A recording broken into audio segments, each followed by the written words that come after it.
वो संपाति पूछते हैं कि भाई आप लोग कहाँ घूम रहे हैं। हनुमान जी बड़ा शिष्ट भाषा में कहते हैं कि वही भगवान की भारजा की चोरी हो गई है, उसी की खोज में हम लोग इधर उधर भटक रहे हैं।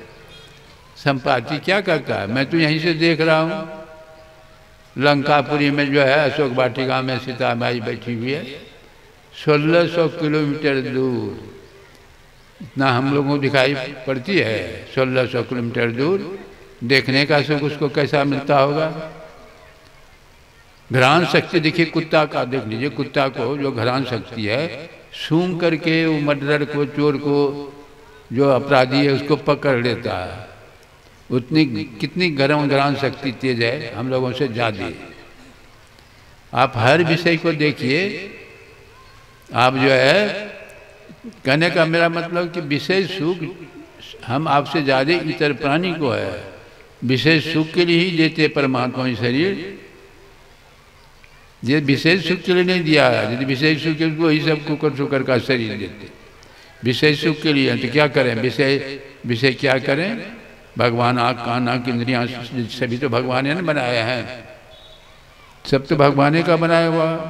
क्या आँख से हम लोग नहीं देखे हैं, कान से नहीं सुने हैं, भगवान ही बनाया है। तो भगवान से पूछिए, जब ये दिए हैं क्या आँख बंद करके रहें। कहते हैं आँख हम देखने के लिए दिए हैं, ताकने के लिए नहीं दिए हैं। देखिए कहते हैं नहीं, देखो दाखो ताको मत, खाओ पियो चखो मत। मतलब क्या हुआ, देखना बुरा नहीं है। आँख यदि नहीं देखते तो आप सब कुशल इधर उधर जा सकते, कोई कर्म कर सकते। देखना बुरा नहीं है, ताकना बुरा है। देखने या ताकने में फर्क है। प्राप्त करने की कामना से जो देखना, उसी को ताकना कहते हैं। जैसे रावण ने सीता माई को देखा नहीं था, ताका था, पकड़ करके उठा कर ले गया। नतीजा क्या हुआ, रहा न कुल कोई रोवन हारा। कुल में कोई रोवन हारा, रोने वाला भी नहीं रहा, सब कुल एकदम नाश कर दिया। देखना बुरा नहीं है, ताकना बुरा है। प्राप्त करने से खाना बुरा नहीं है, शरीर है तो खाना, शरीर के लिए तो खाना ही नहीं पड़ेगा, लेकिन चाखना बुरा है। खाते तो कम लोग हैं, चाखते ज़्यादा है। नहीं खाते हैं तो खाने का भी शऊर नहीं है। यदि स्वस्थ आप रहना चाहते हैं तो भूख राखिए, भोजन कर।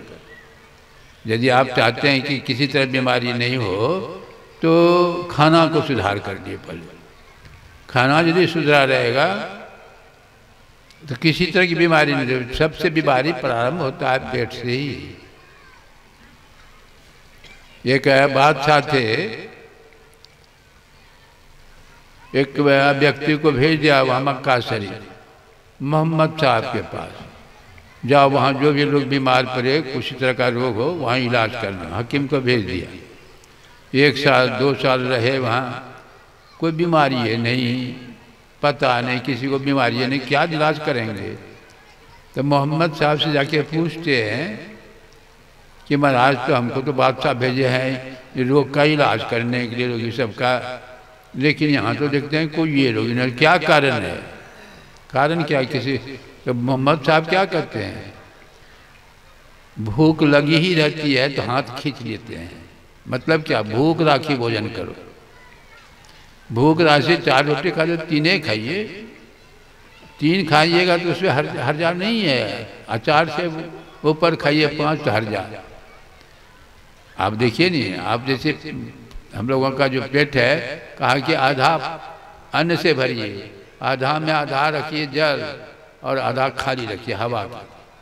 अच्छा पूरा भर देंगे तो कहाँ में जल, कहाँ हवा है। खाइएगा तो पचेगा नहीं तो गैस फॉर्म होगा, और गैस फॉर्म होगा तो कब्जियत होगा, और कब्जियत होगा तो बवासीर बीमारी होगी, बवासीर होगा तो भूकंदर होगा। अब देखिए रोग पर रोग बढ़ते बढ़ते अंत में कैंसर, अंत में जो रोग का कारण खाली पेट ही है। इसलिए खान पान को प्रथम संभालो, तब रस रस गुण संभालो।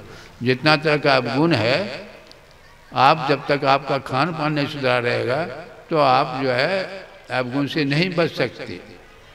नहीं बस जैसा खावे अन्न वैसा होवे मन।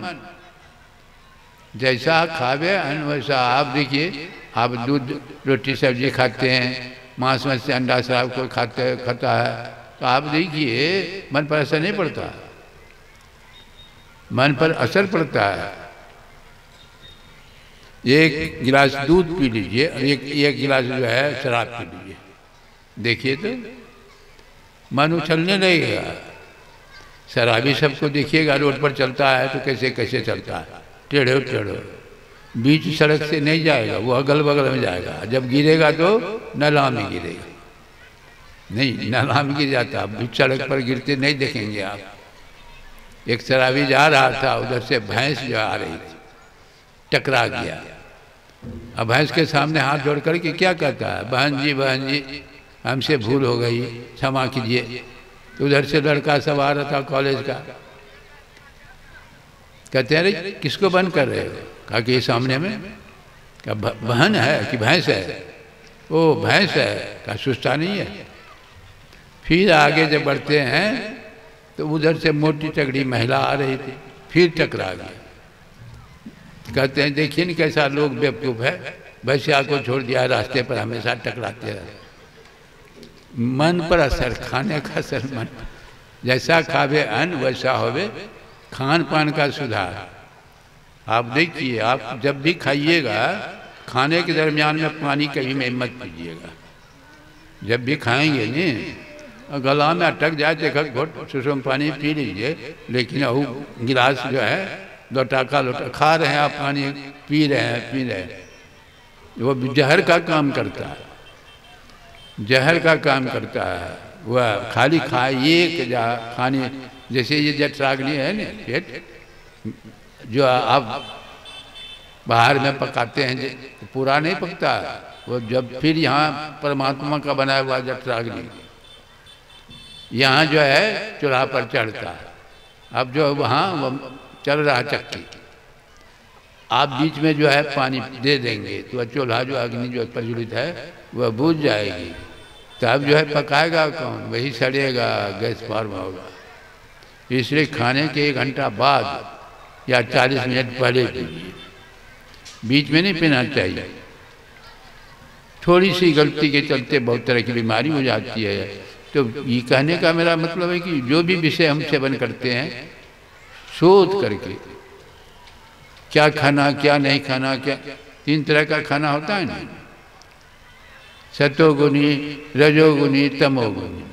सतोगुनी जो हमारे साधक हैं, हमारे सत्संगी भाई बहन सब हैं, सतोगुनी भोजन करना चाहिए। सतोगुनी थोड़ा सा खाइए, रोटी नमक जो खाते हैं, दूध है तो थोड़ा सा दूध ले लिया, समझ रहे हैं। और अनाप शनाप उल्टा सुल्टा खाना, उसका भी परिमाण होना चाहिए। सतोगुनी खाना रजोगुनी में परिणत हो जाता है, रजोगुनी तमोगुनी में परिणत हो जाता है। आप जो है सुबह बनाइए शाम को खाइए, तो तमोगुनी खाना हो जाएगा। इसीलिए खाना सतोगुनी खाना, हमें दूधे रोटी है तो आप खूब चढ़ा लीजिए, वो नहीं होगा, फिर तमोगुनी में परिणत होगा। इसीलिए खान पान का तो गुरु महाराज जब थे शरीर में, वो शुद्ध घी का भंडारा बराबर चलता रहा था, शुद्ध घी का। हम लोगों के साथ एक आदमी ऐसा था कि वो आ जाता, हम लोगों के साथ बैठता था खाने के लिए। ऐसा हथिया वो था, 40-50 पूरी एक दफे लेता था, 2 किलो बुनिया, 2 किलो सब्जी, और खाते खाते इतना खाता था कि उठ नहीं पाता था। उसको पकड़कर उठाते थे, अब बगल कर देते थे तो 2 दिन सोए रहते। अब देखिए वह उससे संसार का काम होगा कि परमार्थ। ऐसा इस तरह नहीं खाना, विषय को शोध कर लिया, क्या खाना क्या नहीं खाना। उस चीज़ को मत खाइए जो मन को खराब करे, उस चीज़ को मत देखिए जो मन पर दूषित प्रभाव डाले। हर विषय के साथ आप शोध करके लीजिए। और निर्विषय तत्व परमात्मा, निर्विषय तत्व को ही परमात्मा का। विषय का ज्ञान, विषय की ज्ञान इंद्रियां जो है 5 विषय या 5 ज्ञान इंद्रियां हैं। ये तो विषय हो गया, आँख कान नाक जीवा और त्वचा, इसी ज्ञान इंद्रियों से विषय का ज्ञान होता है। यह विषय निर्विषय जो है इन इंद्रियों से ज्ञान में नहीं आता, तो किसके ज्ञान में आएगा? फिर शरीर में जो बैठा है वह भी निर्विषय है, आत्मा निर्विषय है, आत्मा इंद्रियों के ज्ञान में से